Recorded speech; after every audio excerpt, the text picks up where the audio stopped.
L'or. L'or. Nous sommes ici dans une mine d'or, près de Yamoussoukro, la capitale administrative de la Côte d'Ivoire. Et ici, l'or est très important puisque c'est ici en Afrique qu'on trouve les plus grandes réserves mondiales d'or, près de 60%.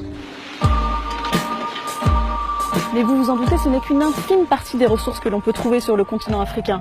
On y trouve 80% des réserves de coltan, 70% des réserves de diamants, du cobalt, du fer, du cuivre, bref, une mine d'or à ciel ouvert. Les sols africains regorgent de matières premières, mais ces populations sont parmi les plus pauvres de la planète. Mais alors, comment expliquer ce contraste ? Eh bien, en réalité, on s'en doute, il existe ici en Afrique un pillage des ressources plutôt bien organisé. Et c'est en Côte d'Ivoire qu'on va tenter de comprendre à qui profitent réellement les ressources africaines. Ici, pour extraire de l'or, il existe plusieurs moyens. La voie officielle avec des permis d'exploitation donnés par les ministères. C'est le cas des grosses mines d'or industrielles, britanniques, canadiennes ou australiennes. La voie moins officielle avec des autorisations données sous le manteau par des préfets. C'est le cas de certaines mines d'or chinoises par exemple, protégées par les dozo, des milices armées. Et enfin, il y a la voie clandestine, celle des petites mines en théorie interdites mais exploitées par ceux qu'on appelle les clandestins dans leur propre pays, les Ivoiriens.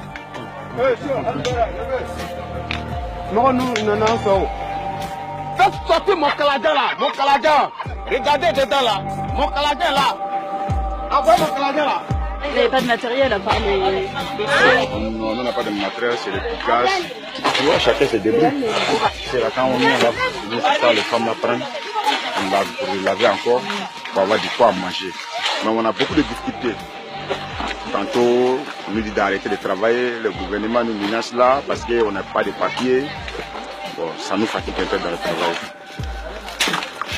Ici, en Côte d'Ivoire, les 4 principales mines d'or industrielles sont exploitées par des groupes étrangers.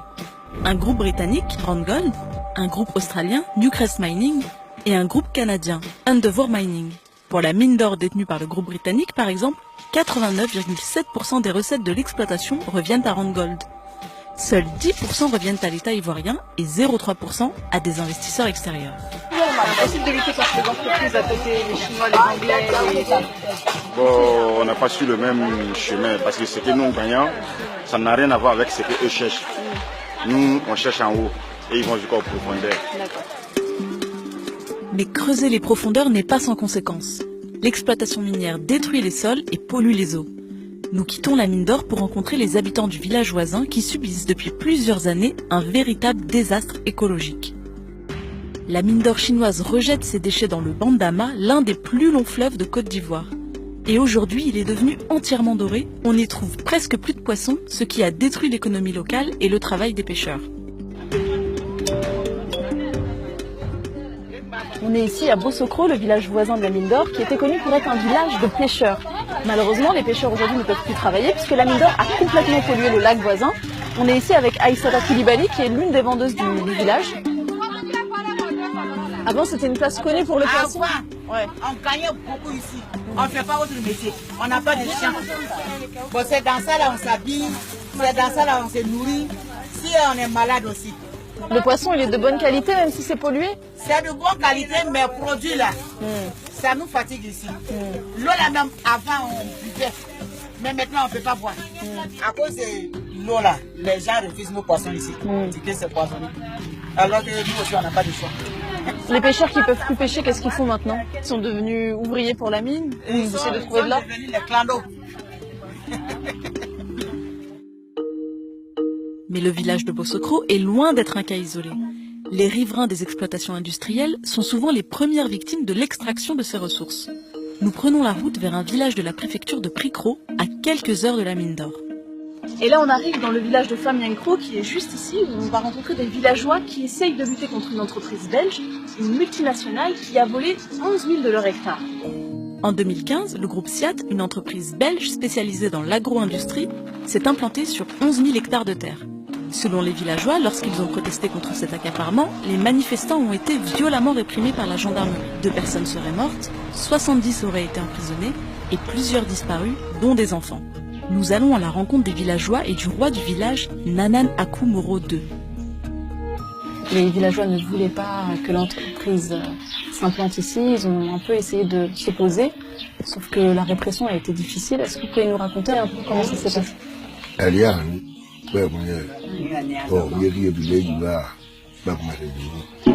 Donc ces terres, elles vous appartiennent à vous? Elles appartiennent au village? Mais ils ont acheté avec qui? Et vous utilisez, c'était des terrains qui étaient utilisés pour l'agriculture, pour se nourrir? Et comment vous faites aujourd'hui?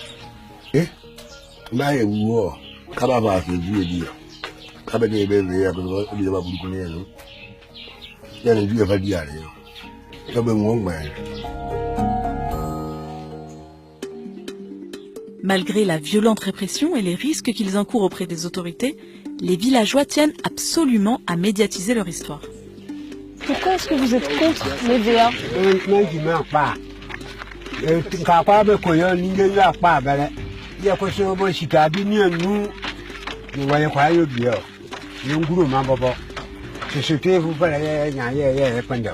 En fait, ça appauvrit le sol, ça appauvrit les populations, ça ne se mange pas. Vous cultiviez quoi par exemple?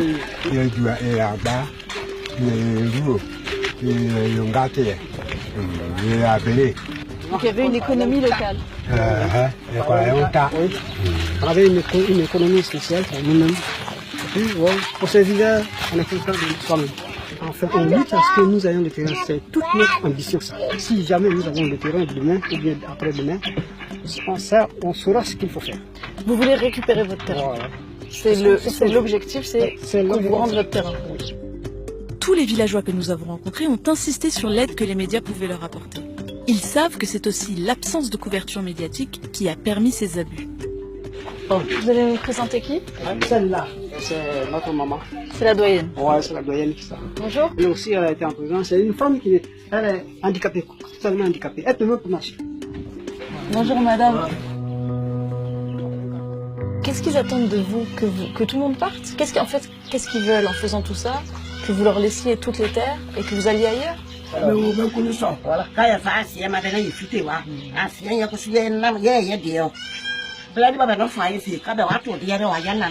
pour vous faire taire et ils vous ont mis en prison pour faire taire la révolte. Vous allez résister jusqu'au bout. Au bout. Même s'il reste une mouche.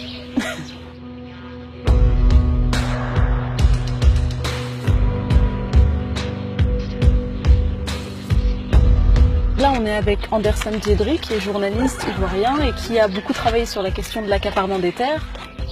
Nous, on a essayé de contacter SIAT. Ils n'ont pas voulu nous répondre. Toi, tu as essayé de les joindre aussi pour tes sujets. Ils t'ont jamais répondu. Moi, ça ne m'étonne pas qu'on ne vous réponde pas parce que globalement, on ne veut pas que... Moi, je pense que ce qui se passe ici soit su par le grand public. Non seulement ceux qui ont perdu les champs qui étaient sur ces parcelles qui ont été... Parce que leurs champs ont été détruits au moment où l'entreprise venait s'installer. Ils n'ont pas été dédommagés, indemnisés pour ça. En plus, les populations disent, par exemple, qu'ils ne bénéficient pas de retombées. C'est-à-dire qu'il n'y a pas d'investissement dans le développement local. Ils ont tué l'économie locale. Il n'y a eu aucun dédommagement et il n'y a eu aucune compensation derrière, il n'y a eu aucune construction. L'investissement qui devait plutôt apporter le développement fait sortir la population de la pauvreté, créer des emplois, en train de créer un effet inverse. C'est-à-dire qu'au contraire, on est en train de créer davantage de pauvreté ici. Plusieurs questions sur les investissements étrangers se posent. Si lorsque des entreprises s'implantent, et notamment des entreprises étrangères, elles appauvrissent les populations locales, pourquoi le gouvernement les laisse faire? Direction Abidjan pour en parler avec la Banque africaine de développement. Et nous sommes ici à Abidjan, dans le quartier d'affaires, le Plateau, où nous allons rencontrer l'un des 7 vice-présidents de la Banque africaine de développement. Comment est-ce qu'on peut expliquer ce paradoxe entre la richesse des terres et la pauvreté des populations? Dans certains projets, comme les gros projets d'infrastructure, ces projets d'infrastructure appuient l'ensemble de l'économie. Nous avons 5 grandes priorités. La première priorité, c'est d'éclairer et d'alimenter l'Afrique en énergie. La seconde priorité, c'est de nourrir l'Afrique. Je vais parler des autres plus tard. Nourrir l'Afrique, feed Africa. Alors si je peux juste pardon, parce que c'est très intéressant. Justement, on a rencontré, en fait, on est allé dans un village, parce que nourrir l'Afrique, c'est très important. Et donc, on est allé dans ce village de famille Nkro, où 11 000 hectares de terre ont été spoliés à ces villageois qui étaient contre, ont été donnés à une entreprise belge, Siat, qui cultive de l'EVA, donc du caoutchouc, qui ne se mange pas. Et donc aujourd'hui, justement, ces populations-là ne peuvent plus se nourrir. Elles ont essayé de manifester contre. Il y a eu des très graves répressions, il y a eu des morts, il y a eu des personnes emprisonnées. Et donc, là, typiquement, on a un cas où, très clairement, on a appauvri des populations qui ne peuvent plus se nourrir au profit d'une entreprise étrangère qui, elle, du coup, gagne de l'argent sans reverser quoi que ce soit à ces populations-là. Vous parlez d'un cas particulier Bien sûr, que je ne connais pas. D'accord. De manière générale, notre politique est l'inverse de ce que vous décrivez. Notre politique, c'est précisément de développer des chaînes de valeur locales et régionales. Nous sommes une banque et nous finançons par tous les projets. Ce projet-là, par exemple, il n'est pas financé par la Banque publique de développement. Ce projet SIAT, d'accord. Lorsqu'elles s'implantent dans des villages ou dans des villes, ces entreprises promettent des créations d'emplois. Pourtant, malgré une présence des investisseurs, les économies africaines sont celles qui souffrent du plus grand retard. Sur les 20 pays du monde qui ont le produit intérieur brut le plus faible, 17 sont africains. On l'a vu au fil de nos rencontres, les populations africaines sont privées d'une grande partie de leurs revenus. Des pertes incalculables, que ce soit au niveau de leurs ressources naturelles ou de leur emplacement géostratégique. Des populations sont même parfois délogées, expulsées sans aucun dédommagement pour que des entreprises étrangères puissent venir ici profiter de la richesse des sols africains. Et ce qui est d'autant plus grave, c'est que ce pillage de masse ne s'accompagne même pas d'un dédommagement qui permettrait aux populations locales de vivre dignement. Certaines parties du continent continuent de s'appauvrir alors que le lieu même où elles vivent permet d'enrichir des multinationales du monde entier. À qui profitent réellement les ressources africaines? À tout le monde, sauf celui à qui elles reviennent de droit, le peuple africain.